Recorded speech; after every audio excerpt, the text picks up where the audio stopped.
I'm going to talk about inheritance and polymorphism. So inheritance is creating what we call a relationship between two different types.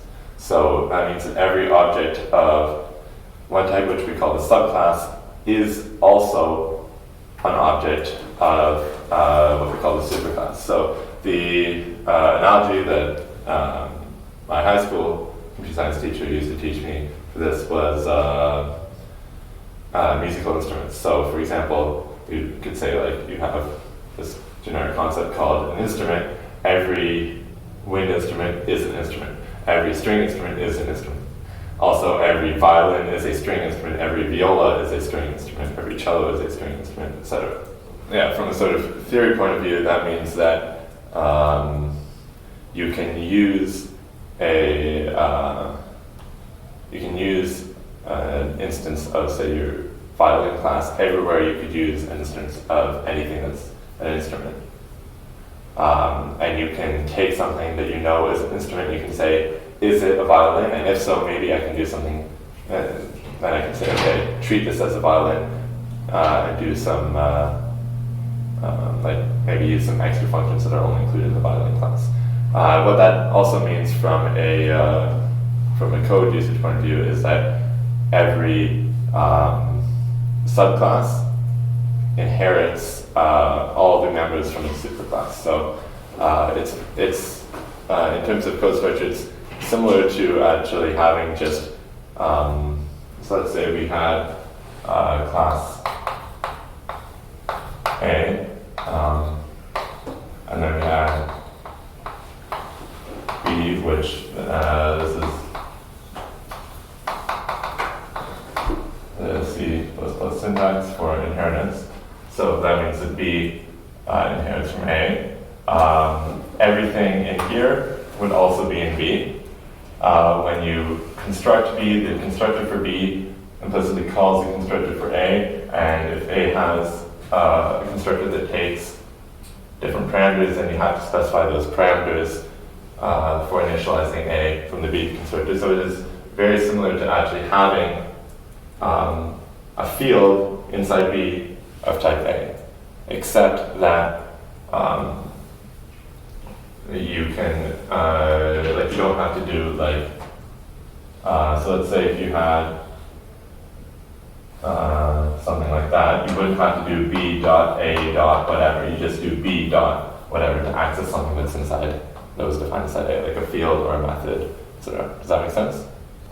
Polymorphism. So polymorphism is defined as having the same action, which is represented in code as a function or method, having a different implementation depending on what type of thing you have. So that shows up in most object-oriented programming structures as what's called a virtual function, or virtual method. So we can define a method in our superclass, and we can override its implementation, optionally, a subclass. So we can say, so for example, in the musical instrument analogy, you can have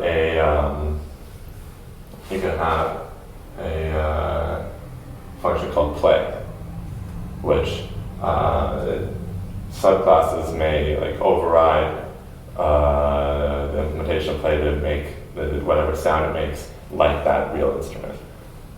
Yeah, it's an analogy, but does that kind of make sense? Right? So there's also abstract classes, which is a class that has at least one virtual function that you simply do not provide a default implementation of. So that actually fits the musical instrument analogy very well. So for example, the instrument class will probably define a play function because every musical instrument needs to be able to be played. Maybe you pass in like a note in a duration or whatever. And then there's the one of the subclasses of an instrument is, say, string instrument. Maybe that actually directly implements the play virtual function and doesn't expect any of its subclasses to override that implementation. because it all string instruments can like maybe make approximately the same sound, and maybe the subclass just needs to provide some value saying like what kind of notes it can play or what key signature it's in or whatever. So then, say the violin class would not need to override that. It would just inherit the implementation from string instrument. One example that we have actually used is representing different encoders, for example. So you have a class that represents or a superclass that says this is an encoder. An encoder is a sensor that gives you like, it's a rotary sensor that tells you the position of an axle. And how, so you could have an encoder that's plugged in directly to the V5, to the ADI on the V5, or you could have an encoder that's plugged into a separate, a separate custom board, which is plugged in or connected via a smart port to the V5. And you probably want to be able to use them the same way, so it would be good if they had the same interface, but you can force them to have the same interface by making them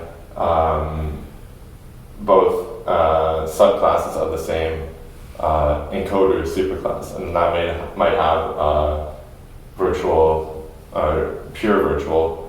Pure virtual is a technical name for virtual functions that you don't implement in the superclass. So this abstract superclass might have pure virtual functions such as get the value, reset.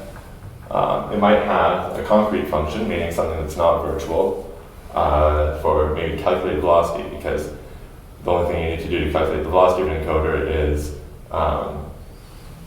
know the current value and maybe a previous value and the timestamp that the previous value was taken at, and then you can just do a simple average rate of change calculation to get the velocity, right? So it could have some common functionality implemented in the superclass, and then abstract out how it actually gets the value from the sensor or resets the sensor. C++ has a special type of cast meaning taking a value of one type and somehow converting it to a value of a different type. So it has a special type of cast called a dynamic cast, which lets you cast a pointer to, say in this case, a pointer to B. You can dynamic cast it to a pointer to A, because everything of type B is can be used as type A, right? You can also take a pointer to A and try to convert it to a pointer to B, in which case you'll get something of type like pointer to B, and it'll either be the equivalent pointer if that value is actually of type B, but if it's not of type B, so if it's actually just of type A, maybe if A doesn't have any pure virtual functions, or if it's of another subclass of A, then you'll get a null pointer. And so you can try to convert it to B, and then check, is the value null? If it is null, well then this isn't of type B, so maybe a different code path, but if it is of type B, then I can maybe take advantage of some additional functionality or data included in type B. Does that make sense? Yeah, so the actual syntax is, so let's say I had A star A equals new A, so I could do that, right, because I do not have any pure virtuals here, right? Mm-hmm. Then I could do B star B equals dynamic cast B. That's the syntax. If you've seen templates before, which you will in about 20 minutes, that's not a template, that's an actual built-in keyword. But yeah, that is the syntax for trying to dynamic cast. In this case, B would be null. Whereas, for example, here I could do dynamic cast to A pointer new B. Sorry, that's a little bit small, but does that make sense? So I could allocate on the heap a new instance of B and initialize it, convert that pointer to a pointer to A, store that in A, and then try to convert it back to B. In this case, it realizes it is of type B, and so this will be the original pointer. So the next topic I wanted to talk about is object lifetime. So let's say we have in a function, I'm going to keep using A as a class name because it's short, something like that. We know that that creates an object of type A, right? The default constructor gets called to initialize it. And then throughout the function we can use that. We can do like A dot, whatever, we can call functions on it, we can pass it in as a parameter to another function, and so forth. But then at some point, the object no longer exists, right?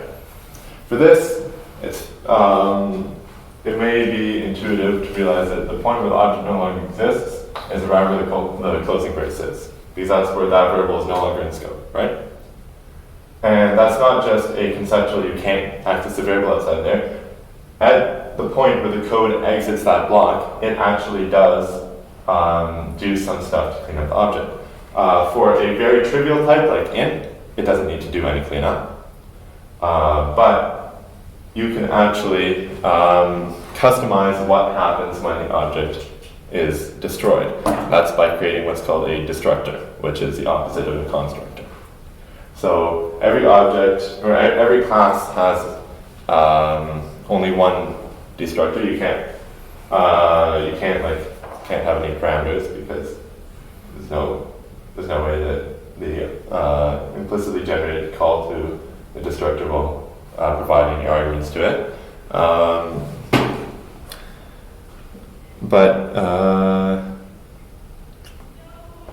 Yeah, so let's say we have a class A.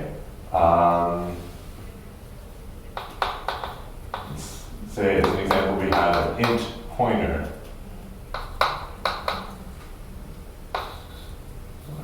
What's that? Yeah. So maybe actually we'll say this. The constructor will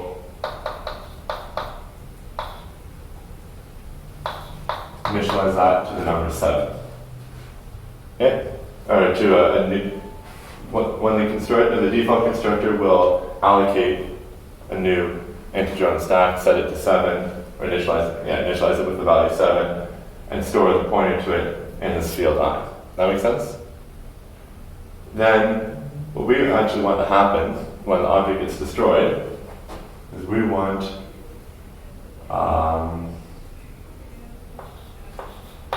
that's how you declare a destructor. Similar to a constructor, you do not put a return type. It's just a class name, but you prefix it with a tilde. Empty parameter list, and then curly braces for the body. We want to delete I. Make sense? So now, this when A goes out of scope, that will actually, the compiler will generate a call to this destructor function, which will free up that memory. Now, what about other not obvious cases like that aren't just a local variable?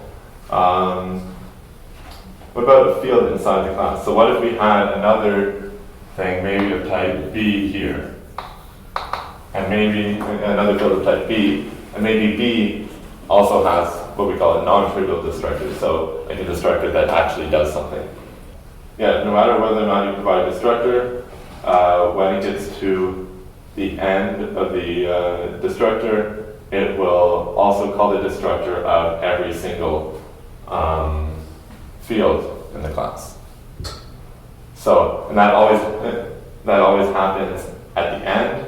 So the fields will still have like a real object in them that hasn't been destroyed while your custom teardown code is running.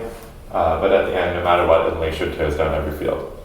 Another scenario is base classes, or like a superclass. Let's say A had a superclass. Well, the superclass probably also has its own, or could also have its own teardown code, right? So what you're supposed to do, don't know why this isn't sort of done by default for you, but what you're supposed to do whenever you create a inheritance hierarchy, anything that you expect to have, any class that you expect to have subclasses, you create, even if it's empty, you create a destructor and you mark it as virtual. I guess I didn't actually explicitly do that in the inheritance section, but to make a function virtual, you just prefix declaration with the word virtual. So you mark the destructor as virtual. Is that different from a regular destructor, or is it still the same? Rules are still the same, Okay. but what it means is then when the so let's say then we had, let's get rid of this. Let's say we had a subclass of A called B, but then somehow the destructor got called in the context of it being A. The destructor, it wouldn't just call this destructor, it would call the B destructor to tear down the whole thing rather than just the part of it that represents the data controlled by the superclass. So you'd never specify two destructors, like a virtual and a, okay. Yeah, no. And when a subclass is destroyed, when it's tearing down all the fields at the end of its destructor, it also calls the destructor of its superclass. If that makes sense. So no matter what, make sure everything's teared down. Another case is, what if you delete something? Like you initialize an instance of A with new, and then you're done with it. So you delete the pointer. Delete, we'll call the destructor before freeing the memory. So that's why new and delete are used in C++ instead of malloc and free, because new calls a constructor and delete calls a destructor, so it follows, right, it keeps with C++'s object semantics there. One more scenario. What about what we call temporaries? So let's say you have a line of code that looks like this. Foo returns an object. We're calling bar on that object. This is perfectly valid code. What's the lifetime of the object that foo returned?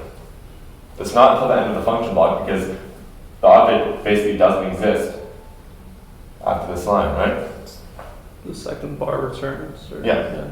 So as soon as bar returns, or I believe it's actually when this statement is done. When that statement is done, the object is no longer in scope, and its destructor is called.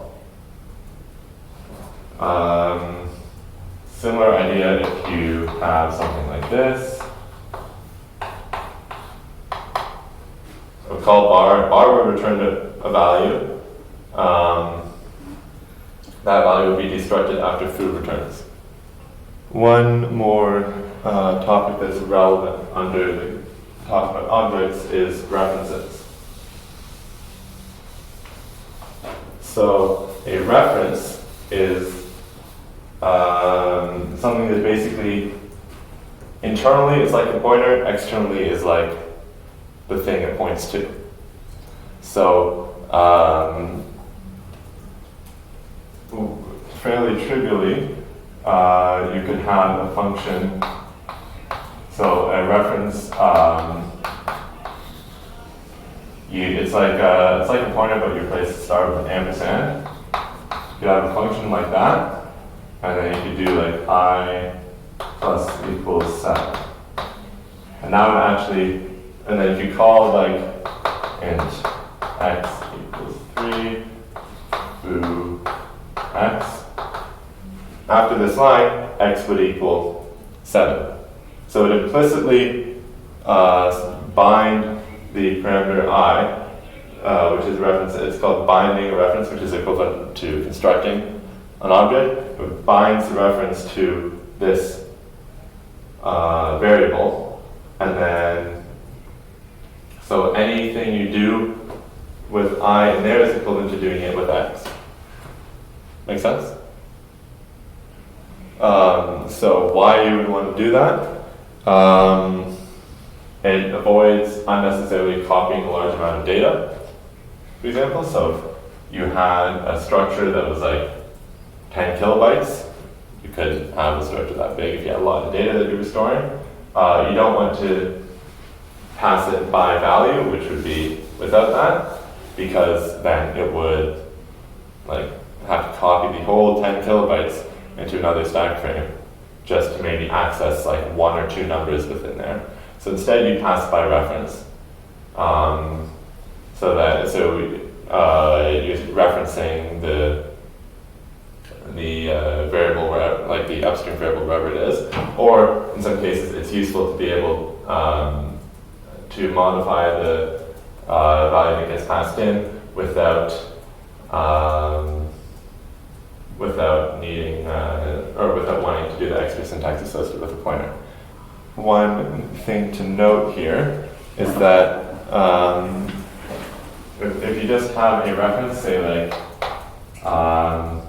a and, so let's say you have a parameter of and, you can pass into that parameter a local variable of type A, a global variable of type A. If you have a function that returns a reference to type A, you can pass that in. But you can't pass a temporary in. Because a temporary is considered like sort of like a read-only value, in that it's not like it's supposed to be just a value, not like a long-lasting object that you're modifying and so forth. If you want to be able to pass a temporary in, you can have what's called a const reference, and that so a const reference can be bound to any value, not just a value that's considered modifiable. There's a lot more like formal definitions around like what I call modifiable or not. That's not the actual technical terminology that's used, but for now that basically suffices. So if you want to be able to do the thing I had before like that, and you wanted to maybe make foo take a reference because maybe the result of the call to bar is a fairly large object, then it would have to be a const reference in order for this to work.